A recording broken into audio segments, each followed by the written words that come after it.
interesting. Anyway, we're still kind of talking about Last Rites, which is the most recent CD for Skinny Puppy. There you see it, right there. And you're pretty much done with the tour for the Skinny, for Last Rites, or are you? Well, it's looking schedule-wise that we're going to have to go back in the studio quite soon to work on another record. So right now we're going around possibly, looking for a new home or something out with our present home. We will, but we're in the process of shopping around for a bit of a new direction that way. And we'll be going back in the studio. There I go again. No. And we'll be going back in the studio hopefully in January or March to start writing again, and spending a lot more time this time on the album. Okay, we have a question for you, so why don't we take it? Hello? Yeah. We're not sure yet. We're in the process again. I'm just going around and going and talking to people to see who's best suited for us, and it's really a tough thing to say right now. You guys we've gotten so much attention, and really, I think coming into an area where it's really well respected by some of the major labels. That's obviously going in your favor, right? I mean, everybody kind of wants to have a piece of you, or? I think so. I mean, yeah, there seems to be quite a bit of interest from the people I've talked to, thus far. Yeah. So yeah, I think now's a good time to be looking at this for us. We spent a lot of time, formulating ourselves to what we are now, and I think, with things that I've had in my personal past that, I've gone through and have gotten through, so now's a good time. So yeah, it seems very receptive for us right now. Were you real young when you started getting involved with stuff like this? And I mean, your videos are so visual, and there's so much to pay attention to. It seems like every time you watch one of them, or when I watch one of them, I notice something different that maybe I didn't catch before. Were you real young when you started having sort of this vision and thinking about the music and the lyrics and stuff, or did it come about more recently? Well, I think, to say that, I was quite young. I mean, I always dreamed about doing something like this, and I've always had kind of, this affirmative action in trying to stay away from other types of career choices, which I don't think I would have been able to cope with. I don't see you with the suit and tie doing a 9 to 5. No. And so I think that kind of fell into place, luckily, and it wasn't until the band actually formed and we were able to kind of come across with these visual ideas that were always kind of in the back of my mind. I mean, in some form, whether it just be thoughts, fantasies, or nightmares. I mean, they've always been there, and it wasn't until the band actually formed that we had a chance and have struggled to like get those visual images across to people. Well, we're going to actually show one of those visual images right now. Coming up, you're going to see Megadeth, and our good thoughts go out to him. I'm just dying over here because Ogre's sitting here with the audience, and he's being so cool and just signing stuff, and he's so nice. If you have a question for him, call us. Anyway, on to music news. Neil Young says his new album, November 17th, presented by Golden Voice. I ask you some questions on the phone. So never mind that I wanted to talk about your kitty cats. This is a done deal. Hello. Dog. Oh, that's right. You have a new dog, don't you? Caller, wait just a moment. And the dog's name is? Sadu. Sadu? It's an Assyrian demon that guards doorways. She's a Labrador wolf, timber wolf cross. Wow. She's pretty frisky. She chews on everything. She just chewed a book up that was loaned to me by a friend, Robert, that can only be found in England. So she Robert, the UFO conspiracy Bill Clinton guy? Yeah, that's the dude. This guy, I have to tell you, if anybody ever needs like a dinner party guest, Robert's the guy for you. Yeah, he is. Okay, caller, we can, you didn't know, but Bill Clinton is really involved with UFOs. Twisted. It is, and I'll be damned if I don't believe every word he says, and that's the truth, actually. Okay, go ahead. What's your name? Tom. Hi, what's your question? Yeah, I was wondering, like, on your Last Rites CD. Okay. The times on your CD are totally messed up. So you want a response to that? Okay. Well, we were talking about that coming down. There's two versions of the CDs out. There's ones that have no stickers, and there's ones that have, what is it, quality control? Quality control stickers. There's a problem with the manufacturing as far as where the laser on the CD will start and end a song. And so songs were starting, I think, I believe what happens is that some of the songs start halfway into songs. So if you want to, you can take that CD back and get one with this. With this handy-dandy sticker on it, which is sort of torn because this is the case that I pulled this CD out of. It down here it says quality control between. But I would, if I were you, I'd go out and get one of the quality control ones and have them both anyway, because it's just good to know you have that. And besides, my dog says I work for food. Yeah. It's funny because that same sign is on my window in my office now. We'll work for food. We'll work for anything at this point. Do we have another call, Claudia? We have another call. Hello? Hello? Hi, who's this? This is Teresa. Hi, Teresa. What's your question? I was wondering for Ogre, since I've seen your concert, I was wondering, because I've seen some of the crazy things you do, I was wondering what goes through your mind, like, while you're doing it. I mean, just saying. While I'm doing the shows? Are you real focused on... Yeah, I mean, there's like definitely a scheme and a theme that you follow, but within that, there's always been kind of a Grotowski bent in the sense of trying to explore those gratuitous moments, and that has led to moments where there's been a certain amount of destruction that's happened by accident.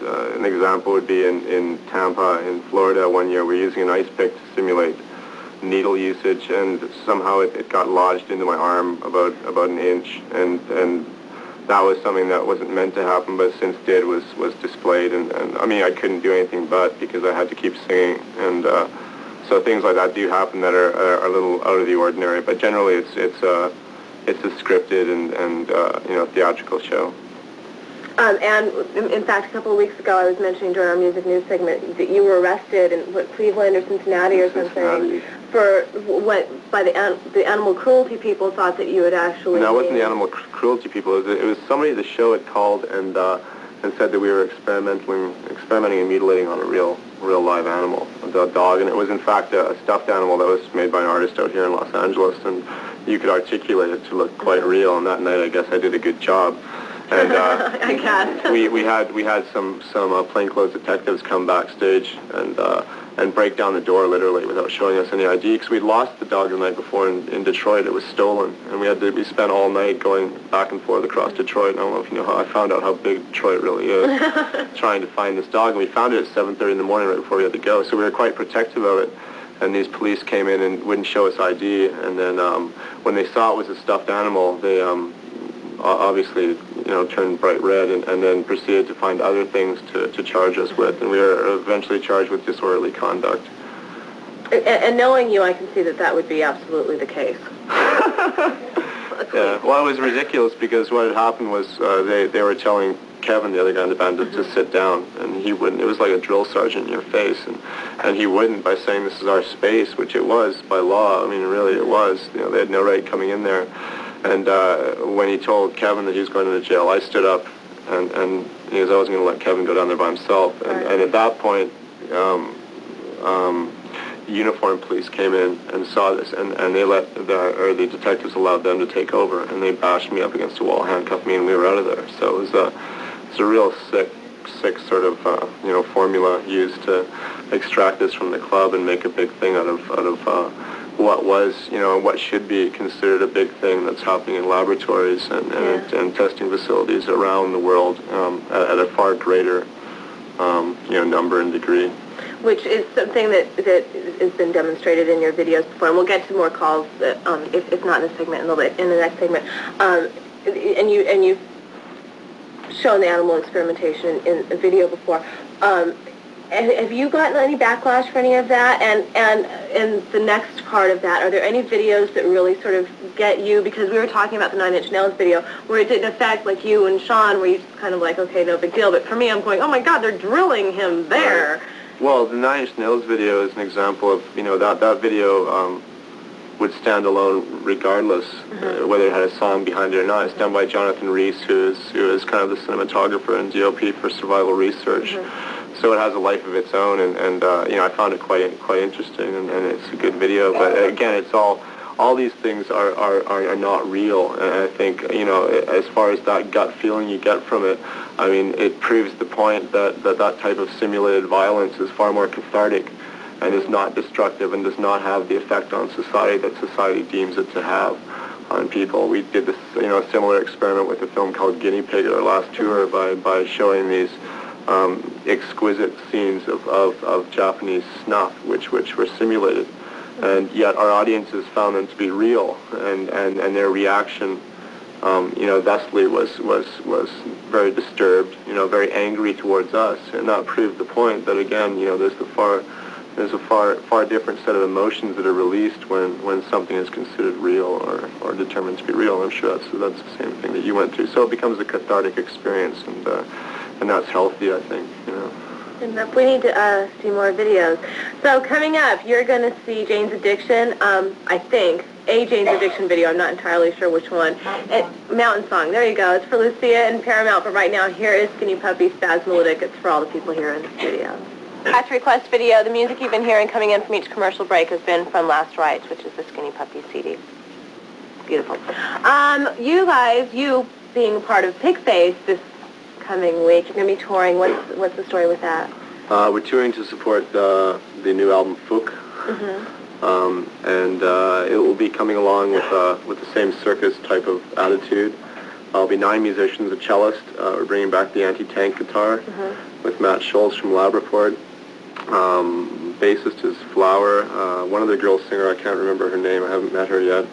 Anesh from KMFDM, myself, William Tucker, and Martin Atkins, with guests all the way along the way.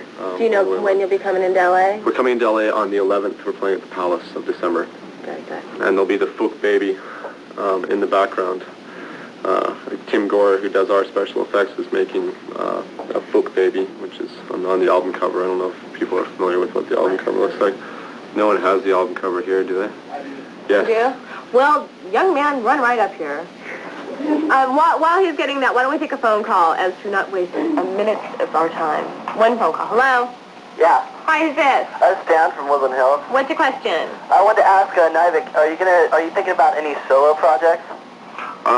Well, Wealth was something that was it's been in the offing for a while. We've gotten about 10 songs done as far as bed tracks go, but it's kind of been put aside to work on this new puppy album, because we're planning on spending 6 to 8 months in the studio to do it. So it's just I don't want there to be anything to interfere with that right now. And we all continue to write songs in different veins and ways. So as far as it coming out, though, I can't say when that'll come out. Here is the copy of the Pigface CD right here for the whole wide world to see. Whoops, there we go. There, see, I've been doing this for years. I know how to make it not glare. Anyway, there's the Fook Baby, a giant one of these. Yeah, it's a giant manipulated Fook Baby. What bands do you really like? What bands do I really like? We've got to make it real quick because I'm getting that big wind-up. Well, I don't know. There's bands like Helmet. I don't know beyond that. I haven't been listening to much new music lately, to be honest with you. Okay. Well, thank you for coming down here. I appreciate it so much. Thank you. Don't even know. And good luck on the tour. And good luck with you, too. Yeah, you got to. Thank you. You know me. I'm going to look after my dog and Jessica. I will. You have to meet my dog. I definitely will. Well, I hope the dog gets frisky with me. We're going to leave you with Social Distortion when she begins. It's for Sean and Encino. Please have a good weekend. Don't drink and drive. Monday, Anthrax will be down here. Tuesday, School of Fish. Wednesday, Further. Thursday, Heavy Bones. Friday, Deaf Effects.